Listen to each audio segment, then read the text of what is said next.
Bat and the Waiting Game. Chapter 13. Seventh inning stretch. By the seventh inning stretch, Bat's whole body felt twitchy from sitting. Dad loved the seventh inning stretch. He called it a fun tradition. Bat thought of the seventh inning stretch as the earliest possible opportunity to get Dad to leave a baseball game.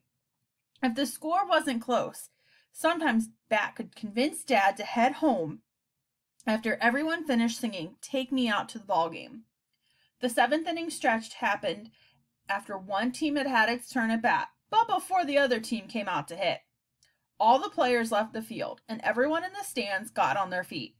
The big screens lit up with lyrics to the song, and the organ music began, playing loudly through the PA system. Then a little animated baseball bounced along over the words, just in case anyone didn't know how the song went. Dad dropped his arm across Bat's shoulders and began to sway back and forth to the tune, swaying Bat along with him. "Take me out to the ball game," sang the crowd all around. Down the field, the mascot, a man in a giant bird costume, jumped around, waving his wings to encourage the crowd to sing louder. "If they don't win, it's a shame," boomed Dad. Bat folded his arms across his chest and wished he had his earmuffs. At last, the song was over, and everyone settled back into their seats. The score, Bat saw on the big lighted scoreboard, was 3-2. The home team was winning. There was no way Dad would want to leave yet. Still, worth a try. "If we go now, we could beat traffic out of the parking lot," Bat said. "And miss the end? No way," Dad said. "Hey, do you want another hot dog?" Bat shook his head. He had already eaten 2 hot dogs and a bunch of popcorn and was feeling slightly sick. He slumped down in his seat, resigned to staying for the rest of the game. Dad straightened the ball cap on Bat's head, which was an exact match of the cap Dad was wearing, and which Dad had just given him that day. "You know, Sport, you could try a little harder to enjoy the things I'm interested in. It's a good talent, learning to appreciate other people's interests." "Well," Bat said, "you don't try very hard to appreciate my interests. You haven't even met Thor, and he's the most interesting thing in my life." Dad didn't say anything for a while. The teams jogged back onto the field and took their positions. The fielding team threw the ball around to warm up, and then the batter came to home plate, and the game started up again. Just when Bat thought that maybe Dad hadn't heard him at all, he said, "You know, Sport, you're right. I should have met that little fellow by now. I'm sorry it's taken me so long. But I'll tell you what. You let me tell you a few things about baseball and try your best to enjoy the rest of this game, and then tomorrow, when I drop you off with your mom, we'll spend some time together with Thor. How does that sound?" Bat smiled. It sounded good. "Okay," Dad said, as they settled back into their seats after a final visit to the concession stand. Though Bat had no more room for hot dogs, he found he could make a little space for cotton candy. "Let me tell you a few things that I love about baseball games, starting with the most important part." "The stats?" Bat guessed. He knew how much Dad loved keeping track of the players' statistics. Batting, pitching, fielding, base running. Dad had a whole stack of notebooks that he kept in the top drawer of his desk, dedicated to keeping track of the statistics. "The stats are pretty great," Dad said, "but that's not the stats I like best." "Is it the hats?" Bat asked. Dad had a shelf in his closet where he kept his collection of baseball caps. He liked to wear the cap of whatever team he was cheering for, whether he was at the game or watching it on TV. "It's not the hats," Dad said. "The food? Nope. The crowds? No. The mascots?" Dad laughed. "It's not the mascots." "I give up," Bat said. "What's your favorite thing about baseball?" "It's this," Dad said, relaxing in his seat and putting his arm around Bat's shoulders again. "This right here. Sitting next to someone I love, having a snack and something to drink, enjoying the outside air together, spending time together, being with you." Bat could point out to Dad that they could do most of these things back at the apartment or at the park. It didn't have to be at a baseball game. Technically, Dad's argument was flawed. But instead of pointing this out, Bat paid attention to the pleasant warmth and weight of Dad's arm across his shoulders.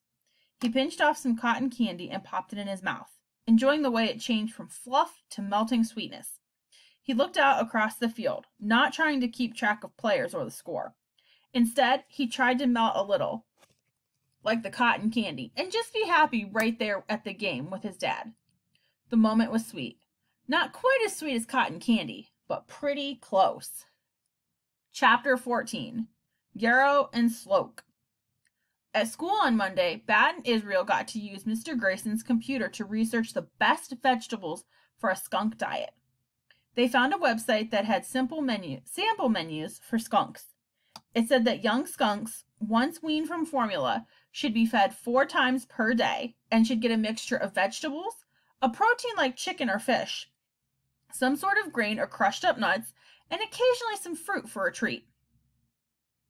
It sounds like a regular person diet, Israel said. Well, skunks are omnivores like people. Bat wished the website had a list of vegetables that taste best to skunks, but all it said was mixed vegetables, frozen or fresh. So what do you want to plant? Israel asked. I don't know, Bat said. What are your favorite vegetables? I like avocados, Israel said. Avocados are fruit, and they're from trees. We can't grow those in a garden box. Oh, Israel said, and then he said, hey, I have a great idea. Israel's idea was to make a survey for the class to take, asking everyone to write down their 5 favorite vegetables. Then we can figure out which vegetables are the most popular. And we can plant those, he said. Bat nodded. I like it, he said. Very scientific. When they told Mr. Grayson Israel's idea, he said, you can use the copy machine in the office if you want. So Bat and Israel made a survey. Pick 3 of your favorite veggies from the list. Number them 1, 2, and 3. Asparagus, Brussels sprouts, broccoli, cabbage, carrot, corn, kale, lettuce, spinach, squash. Bat wanted to include every vegetable they found on a website that listed all the vegetables in alphabetical order. But Israel said, I don't think anyone in our class knows what yarrow or sloke even are, Bat. So Bat compromised on just 10. Then they took the hall pass, which was an old flip-flop with walking pass written on the sole, and headed to the front office to make their copies. Well, hello, boys, said Principal Martinez. What can we do for you? Hi, Principal, said Israel. Mr. Grayson said we could use the copy machine. Look, we're doing a survey. He gave her the sheet that they'd written up. I see, said Principal Martinez. Very interesting. Do you need me to show you how to work the machine? No, Bat said. I know how. My mom has a copy machine at her clinic that she sometimes lets me use. Okay, said the principal. Well, good luck with your survey. Thank you, said Israel, but Bat was already on his way to the machine. Bat, you should have said thank you, Israel whispered to him loudly as Bat entered 16, the number of students in their class, into the copy machine's display. Do you think 16 is enough? Bat asked. Make 18 just in case. Bat made it 18. He and Israel stood next to each other and watched the identical copies of their survey emerge one by one from the machine. It was, Bat thought, very satisfying. Also, Bat loved the way a working copy machine smelled. Hot, kind of rubbery, important.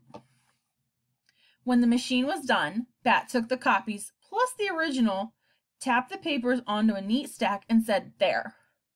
I wonder what the winners will be, Israel said as they walked back to class. I hope kale is in the top 3, Bat said. Why? Asked Israel. Do you like kale?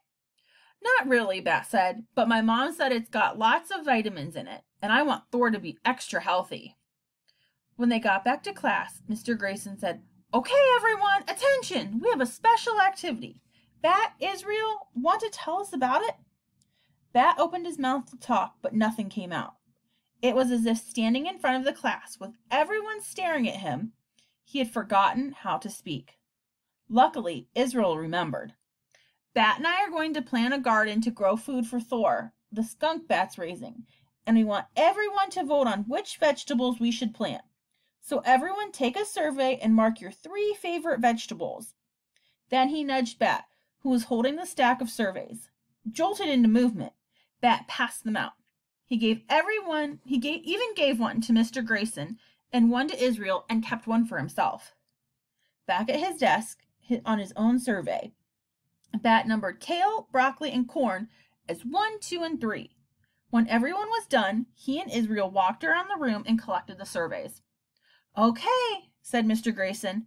When you've tallied the results, let us know what the winning vegetables are. Then it was time for recess, and everyone went outside. Bat stared down at the stack of surveys, smiling. They were really going to make a skunk garden.